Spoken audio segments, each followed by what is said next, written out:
All right, so I'm going to get started. I'm going to introduce the birthplace, our scholarship committee, and then we'll go right into our first reading with Hua.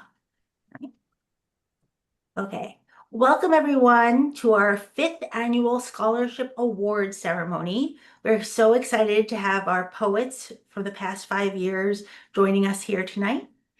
Uh, We are the Walt Whitman Birthplace Association. If you have not been to the museum, we're here on Long Island, and we have the house that Walt Whitman was born in 1819. Right now, we're open for 7 days a week, and we love having people come and visit. We're hoping to have all of our poets come and visit in person at some point.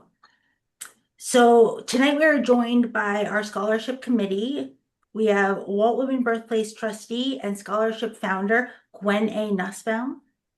We have Walt Whitman Birthplace Association board secretary and scholarship judge Robert Savino. And we have honorary trustee and former Walt Whitman Birthplace Association director Cynthia Shore with us as well. And we'll be hearing more from them later tonight. So we're going to jump right in, and we're going to hear from our inaugural 2022 scholarship recipient, Hua Z. Hello, it's so nice to be here. It's really nice to come back year after year. Um, yeah, I thought I would just read one poem, but I'm excited to hear everyone else's poem as well. So this is from a second manuscript that I started working on. Moving Away. A cardboard box fell through miles of endless sky, carrying trumpet flowers, a steaming block of dry ice, another human being. I hurt my back trying to carry a falling cardboard box while falling. In the back of the building are cardboard boxes carrying springtime, narcissus blooming 4 o'clocks. Someone always leaves a cardboard box behind. Every day I'm alive, my eyes open wider. I see another cardboard box. I leave another someone behind. A box shouts while falling. Why must I wait here with my eyes wide open? Blue lay crushed by disaster. Laughter's tallest teardrop fell for the shortest time through the sky's voluminous skirt. It saw me staring, so even a teardrop moved away. I'm carrying a block of flowers, so I keep walking. I keep on hunching over while falling. My delicate description of a cardboard box plummeting down through meters of sky. Thank you. Very nice. Beautiful, Hua. Thank you so much for sharing. You'll always be the first on the Zoom and the first recipient.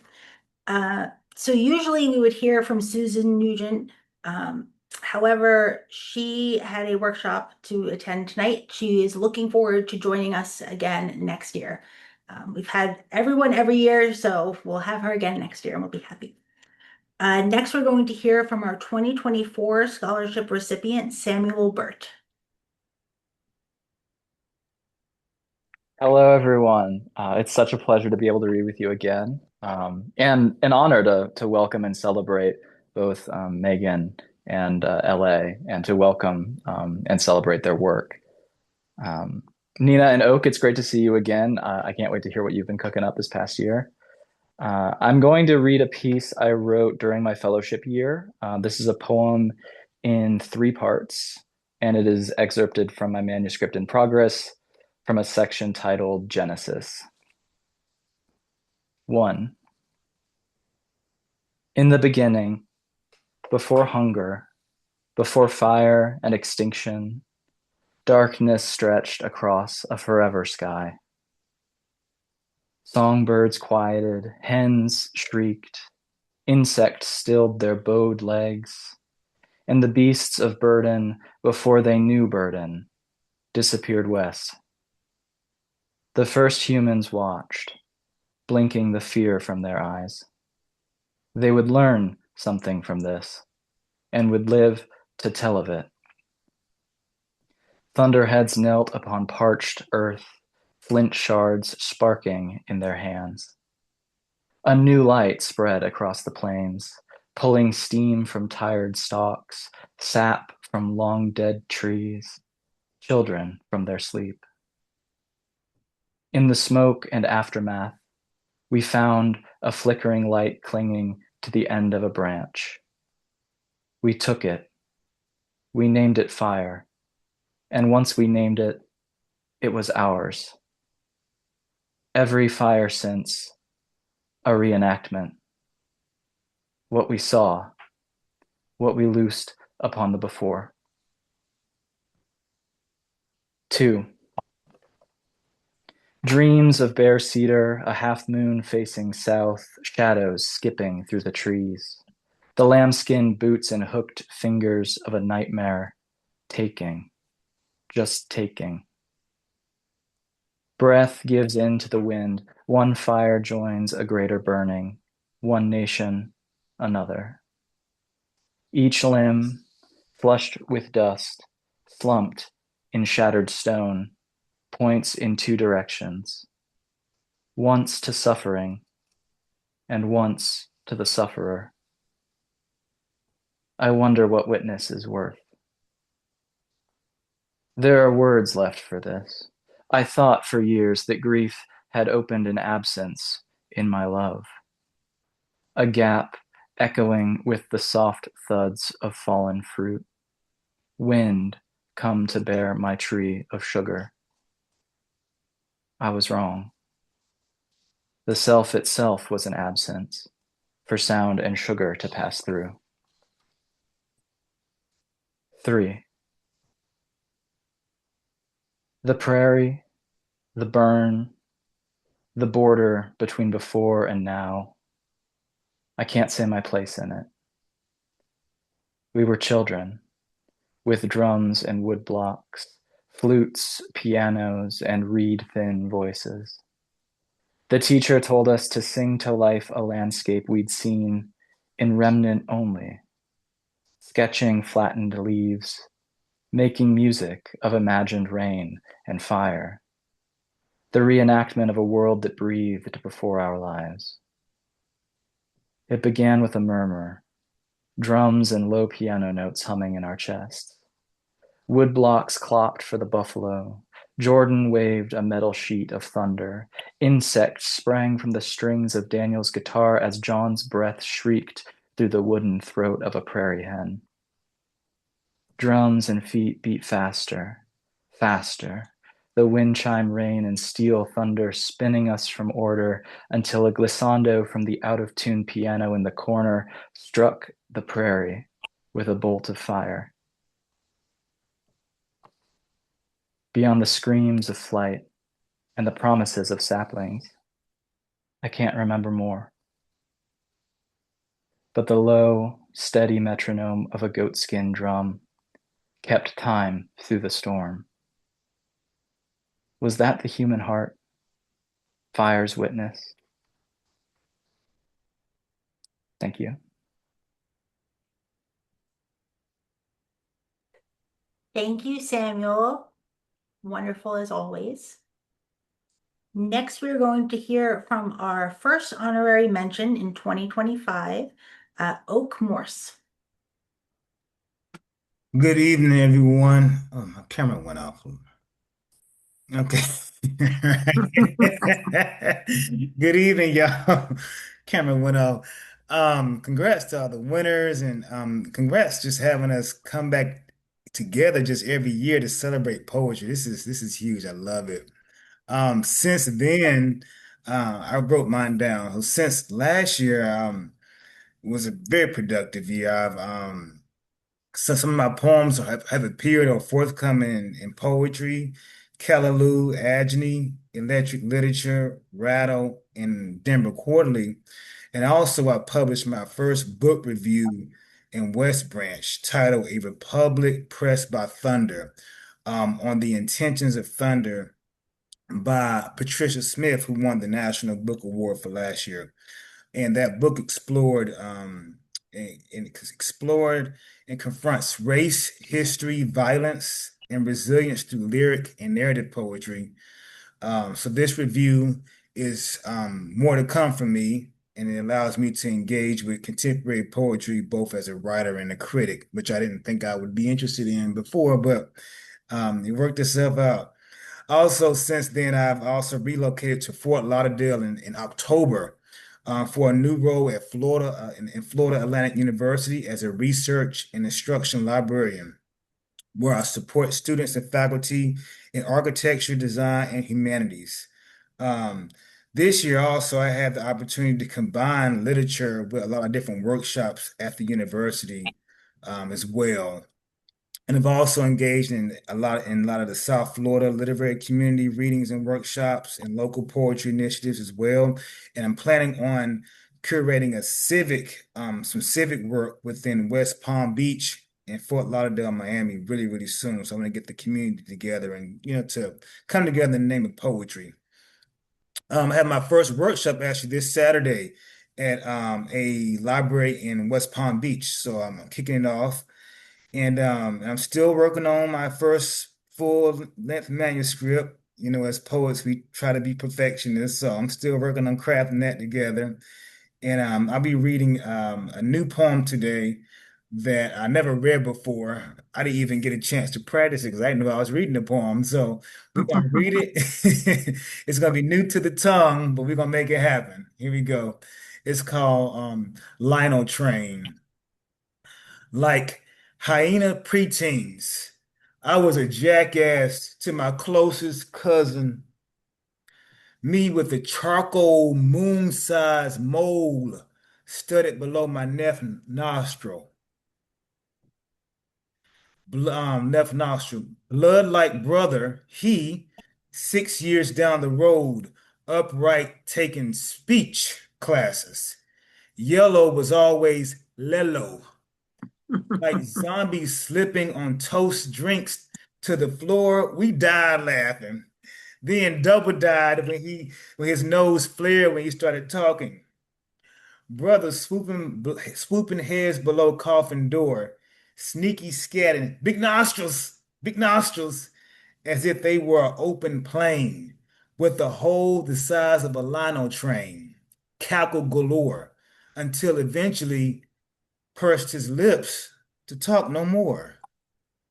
And I remember the basement carpet, green felt prairie, the small electric hum of that locomotive circling its 10 track, iron mouth to iron mouth, spark split. If the curve took heat too hard, me, now 27, crease back to green, slopped in speech therapy, not crossroading with a car accident or rope-a-doping with a stroke, but where the story bull's eye missed is wishbone small as cone, was I was mocked first, elsewhere, earlier, everyone for the mammoth-sized mole. Ew, that big booger beneath your nose. I reprise uglier echoes until my eyes trail my shoelaces. Barely inch my lips to press words out so mole would barely shift, so I wouldn't stand out like a black buttercup in a red rose bed. I learned to purse a name like it was contraband. Life just like those Lino trains.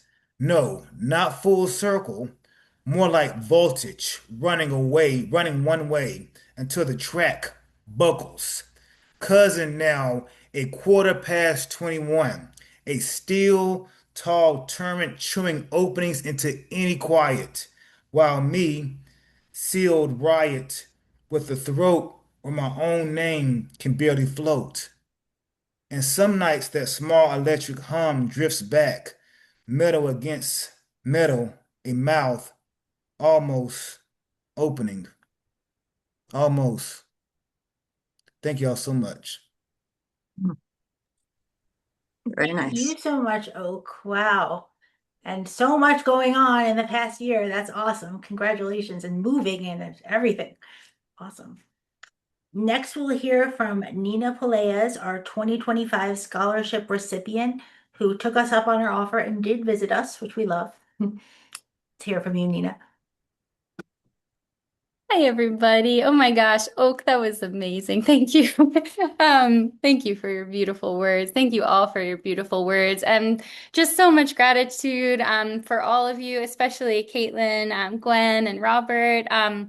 I did have such an incredible experience visiting the Whitman Birthplace Museum in Huntington this past year and meeting some of the amazing team. And it really was a highlight of my past few months. So thank you all also for the beautiful visit with you all. I continue to feel so grateful for the support of Gwenn Nusbaum and the Whitman Birthplace Association. This year, it helped support my attendance at a residency at Yaddo. It helped support me going to AWP for the very first time. And it also really just gave me the time and space to develop both a chapbook and my full-length collection, which I'm continuing to work on, but coming to a nice close with that, I'm hoping. And this honor, I'd say too, just really boosted really my feeling of myself as a poet and writer. And I feel like it's just given me so much confidence to continue to develop my work and develop as a literary citizen. So I just am really just so thankful to be part of not only this award and this community, but the really exceptional group of poets here. Kind of convened through this wonderful organization. And I want to also congratulate LA and Megan for your beautiful work and the year ahead. I was asked to share a few of the poems that I worked on during this past fellowship year, and so I'm going to share three. These are all poems that I worked on this year that are actually coming out in my forthcoming chapbook, which is called In the House of Men, which recently won the Snowbound Chapbook Prize and will be forthcoming with Tupelo Press in 2028. And the collection interrogates how violence, devotion, and desire are shaped and sanctified within patriarchal, religious, and cultural structures. So I'm going to read three poems from there. The first of these is Cloister. Rain pours from the mouths of beasts who speak in tongues, tautologies, who would call my womb a tomb, my mother's and her mother's too. All around, vestiges of violence, an architecture made for keeping in. Desire has always been a room, our fathers locked, but kept the key. Shame echoes through the corridors, the gardens cleared, the fruit picked clean. By the well, a single rose grows, thorned. I was not the ghost they were hoping for. All day, the bells, they ring and ring, but the buried women have no ears. This next one has an epigraph as well. It's called Letter to the Viceroy from the Convent. And the epigraph reads that in 17th century New Spain, the nun and poet Sor Juana Inés de la Cruz wrote a series of passionate verses to her patron and confidant, the Viceroy María Luisa Manrique de Lara y Gonzaga. Mistress, my mouth empties now, vacant of language, opened like the half-gods left to suckle from the she-wolf's teat. Forgive me, each time you leave, these rooms stay filled with the ghost of you. Holy, the offerings, I would make you on my knees.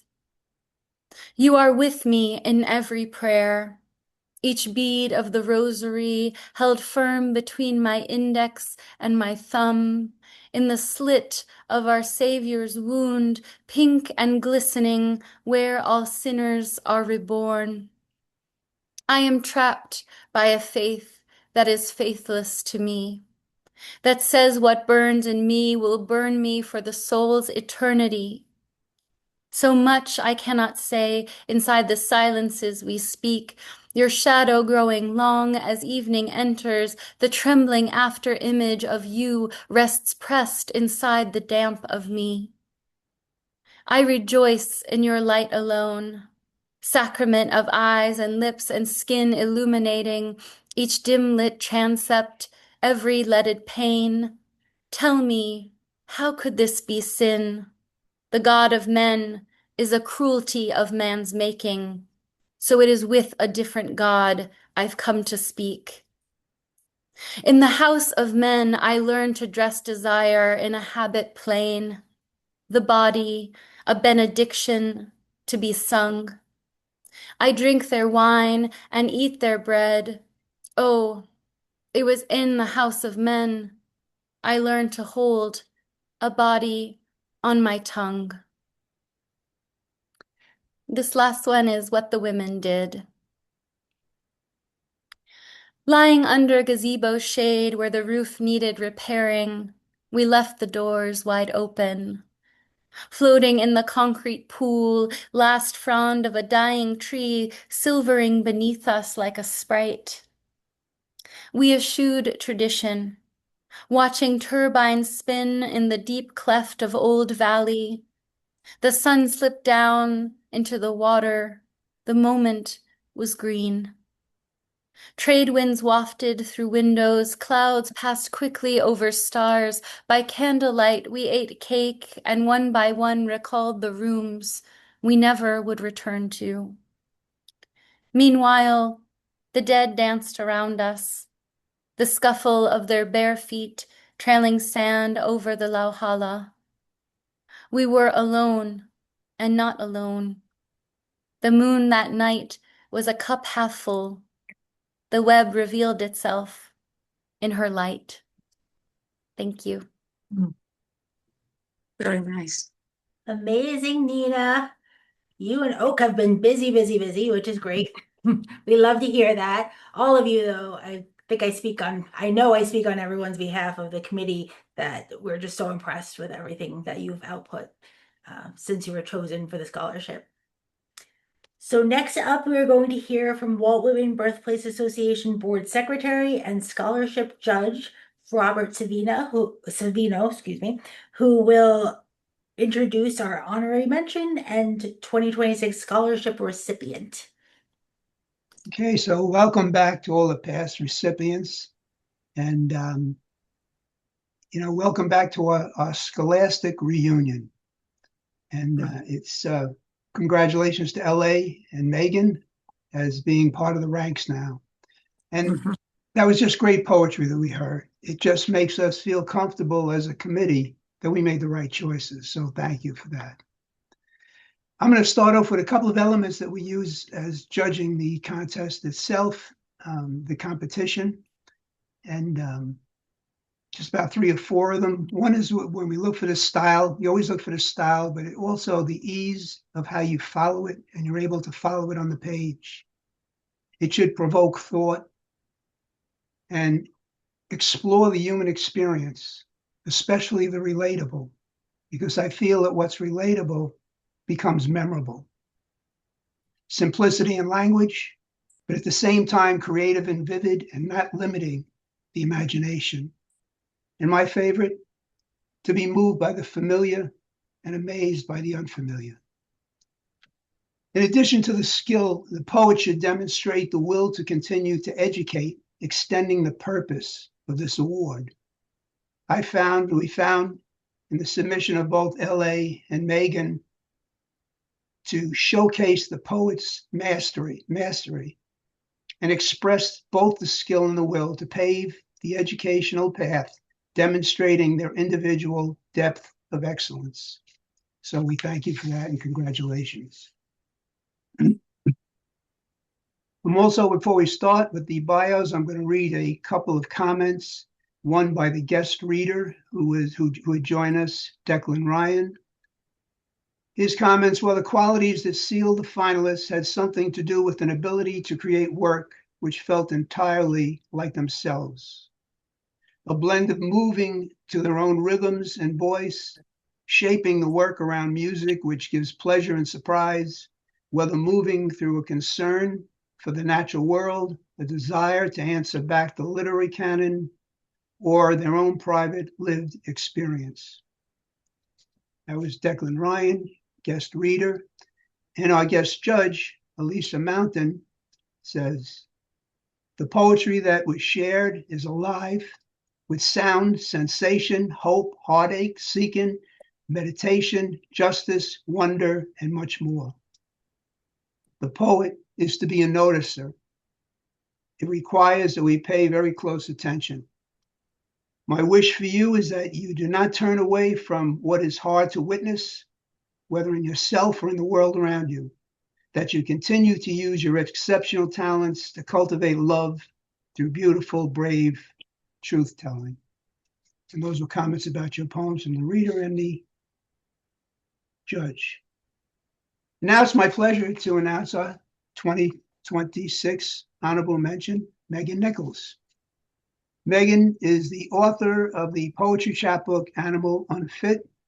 Her poems have been published in the Three Penny Review, Plume, the Baltimore Review, Iron Horse, Poetry Daily, and elsewhere.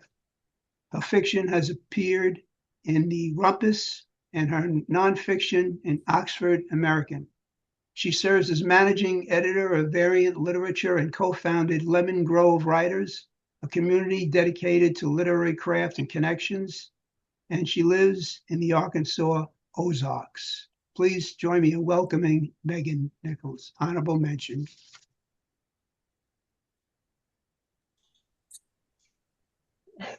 Thank you so much, Robert. I should have been prepared for such nice comments. That was so beautiful and so lovely. And thank you so much to Gwen and to the committee and to Caitlin for all of your help. I'm very nervous to read and very delighted to be here. I have two poems to read, and I'm going to begin with Centrifugal Force. Growing up, I'd hold in my elbows and try to center myself like slop clay on the wheel. Firm and steady pressure works with the spinning until one has something suitable enough to throw. Lately, the cards keep suggesting fantasy, so I believe in them less and less. My tongue keeps trailing back to where my wisdom teeth were taken, and I think of other ways I've been hastily treated. Birth control before menstruation, lithium before imbalance. Everything is jumbled at the Nutcracker. An angel wore Crocs on stage, and the Russians all lost their mustaches. I cried when I heard their dance teacher shout, and my 7-year-old laughed and said, we all have to learn. About Megan, Jung wrote, she holds fast to the vision, observing with the liveliest intent how the picture changes, unfolds, and finally fades. Back when I practiced power, I'd pour candle wax into water to see what the hardened shape had to show me. I was too young to not trust in myself. Today, I tell everyone when I write I mean more. In Mission Impossible 2, viewers panned the slow motion gazing. Watching it is like being asked to believe you're in it and viewing it at once. Nobody likes the underpainting or the fingerprints in the clay. The best novels have the structures so smoothed out, writers claim divine intervention.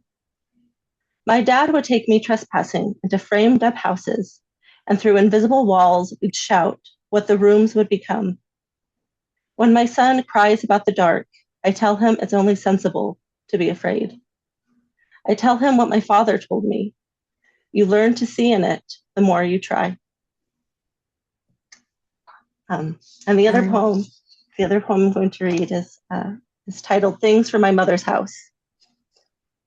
3 cigar boxes filled with broken jewelry, single earrings, pendants missing a stone, baby teeth-filled pill bottles, 4 waitress name tags that read Tammy, her handwriting, a pie recipe, a letter she sent me when I was sent away, notes she wrote in the nights before we found her body, photo albums, the tub of pictures she moved with us across the country. Is there anything else? The baby clothes I left. Laundry baskets full. She'd been collecting them for months. I looked past them, my pregnant breath held against the nicotine and mold. I took my father's cane down from the wall, his burial flag. I left the credenza, the baker's rack, the folk tapestry, the magnets. I kept her Bibles for the rose petals she pressed between the pages. Sometimes still, I look for Mary in them, the way we used to when I was young, and able to see what she saw, when she held them to the light. Thank you so much.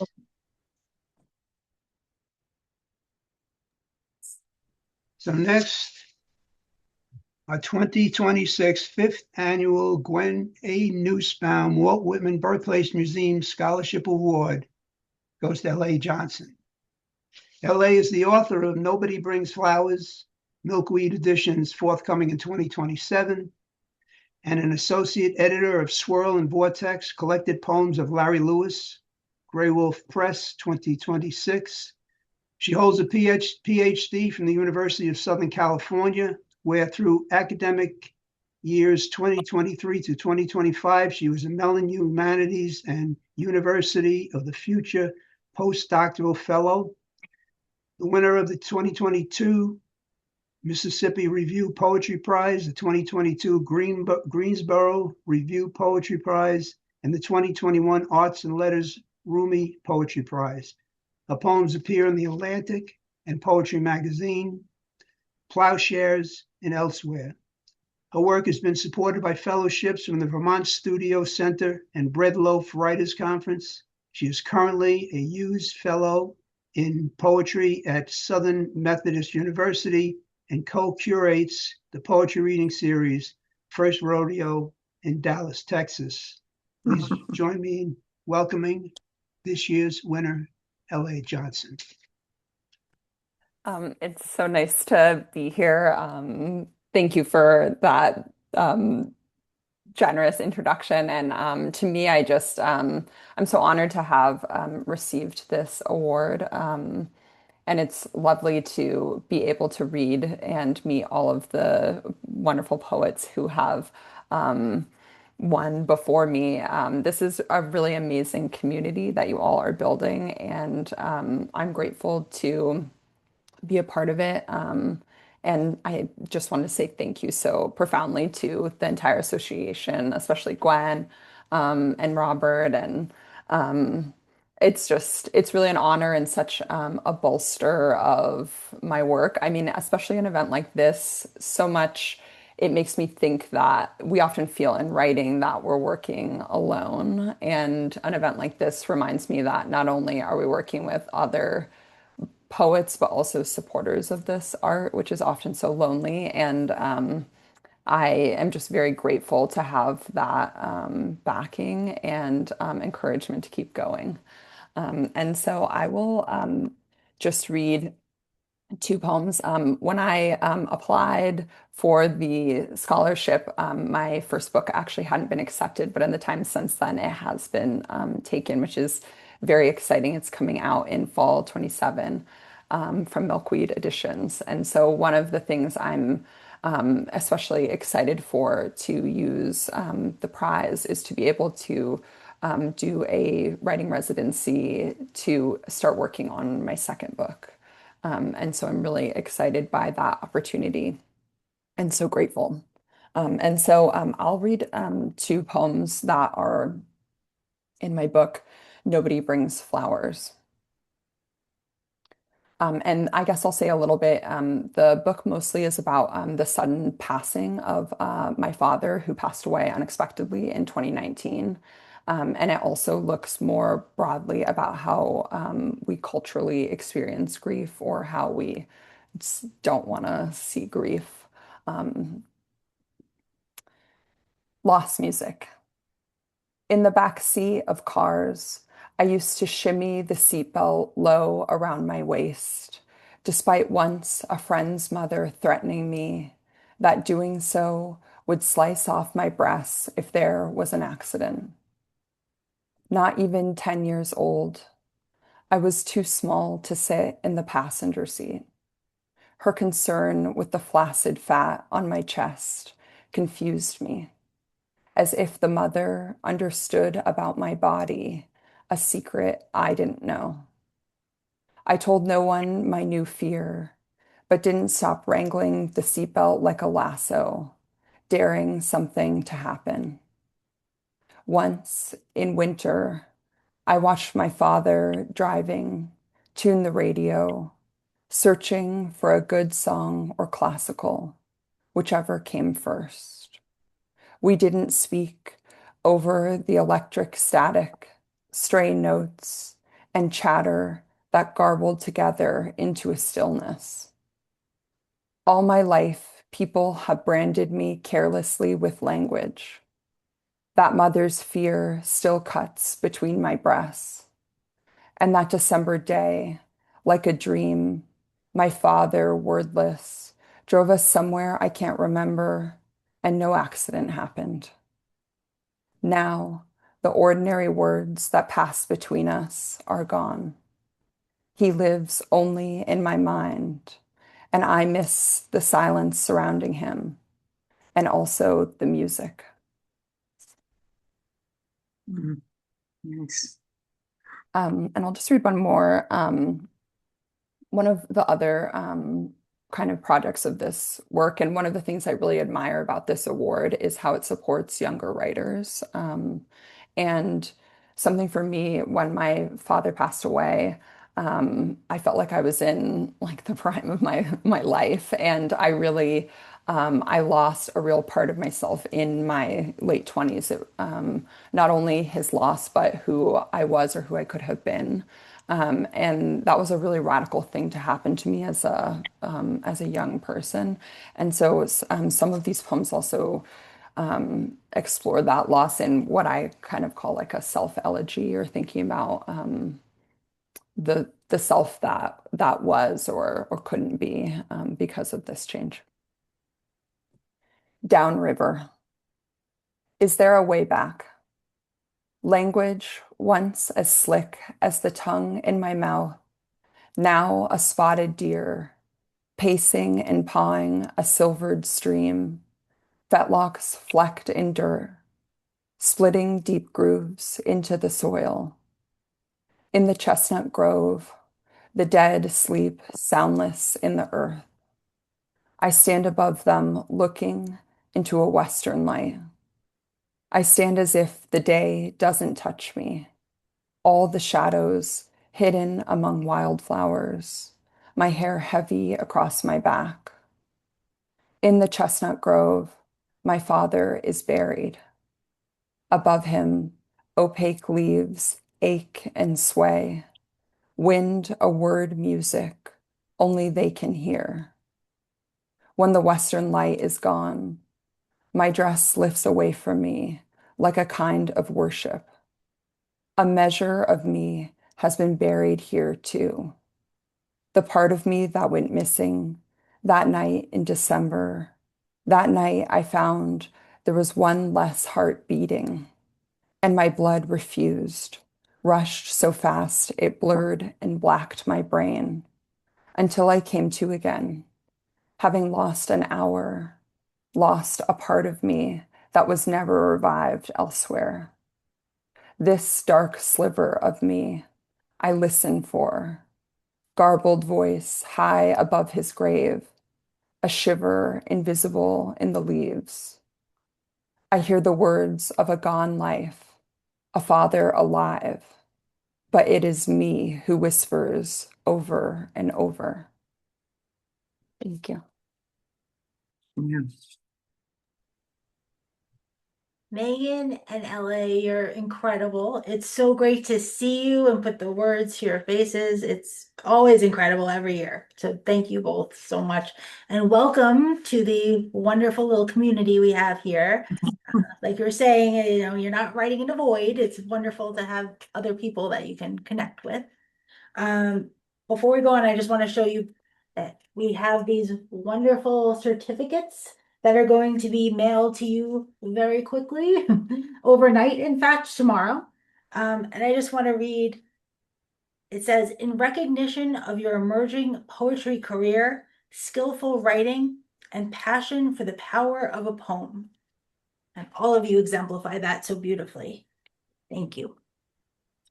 All right, so next up, we are going to hear from Walt Whitman Birthplace Association trustee and scholarship founder, Gwenn A. Nusbaum. Thank you all. Thank you all. Congratulations, LA, Megan. our newest members of the WWBA scholarship community, Fwa, Samuel, Nina, Oak, LA, and Megan. We are graced by your presence and poems. Thank you, Caitlin Shea, and our Board of Trustees for your ongoing support, Bob and Cynthia for your continued guidance on this program. As poets and teachers, we know how important it is to write about the everyday as well as more profound moments and historical periods. We understand that a poet must observe, witness, and openly listen. Poetry is not a wispy thing, though at times its lines may appear so. It finds its ways into the streets, into people's living rooms, lessens the sense of being alone. Recently, I saw Been Here, Stay Here, a documentary film about the impact of rising seas on a fishing community of about 400 people living in Tangiers on the Chesapeake Bay. The residents want to remain there and pass down traditions that were passed down to them generationally. At the end of the film, a child recites Jane Hirshfield's poem, Let Them Not Say. Some of the lines are, let them not say we did not see it, we saw. Let them not say we did not hear it, we heard. Let them not say it was not spoken, not written, we spoke, we witnessed with voices and hands. Let them not say they did nothing, we did not enough. Last year at this event, I said that Whitman might balk at the notion that artificial intelligence can ever surpass that which exists within the poet's psyche, body, memory, that which may be transmitted intergenerationally through genetics and unconscious communications.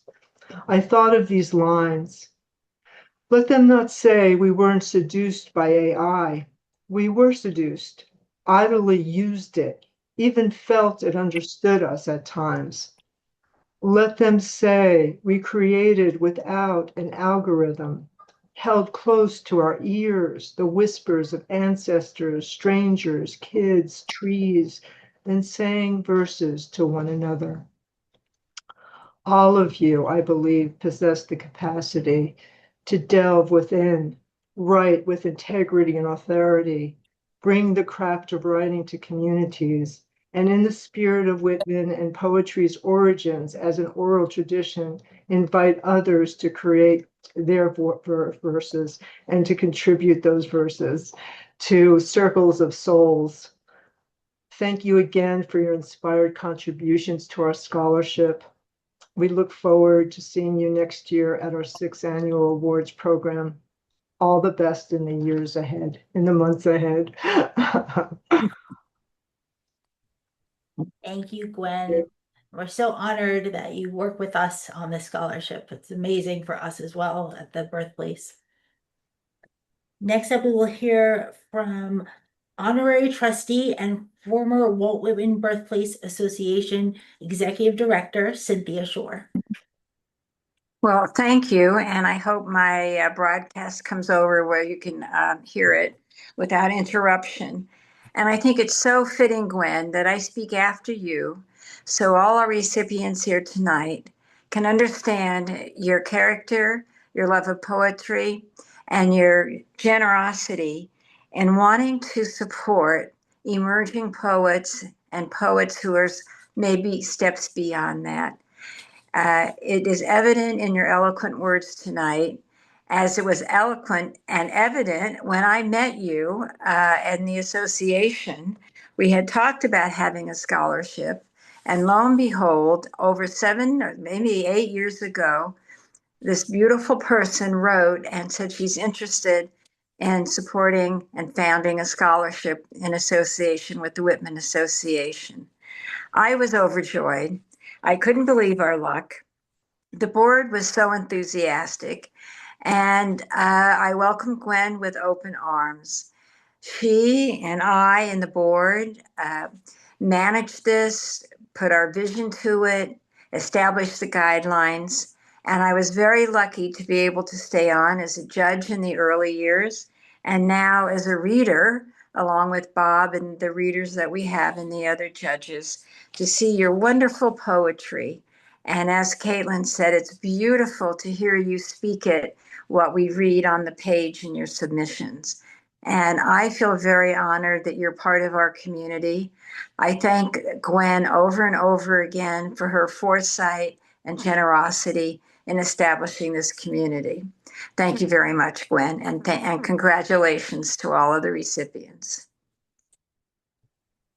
Thank you, Cynthia. We're so happy to still have you involved here at the birth you did. So I just want to say also, Whitman talks about poets to come, and that's certainly what we're supporting here, the legacy of Whitman, what he saw as the future voices. And so it's just amazing for us to be a part of that and your journeys as writers.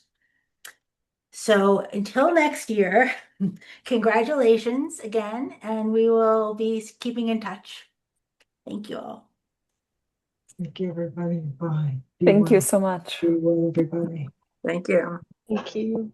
Thank you. Take care, everyone.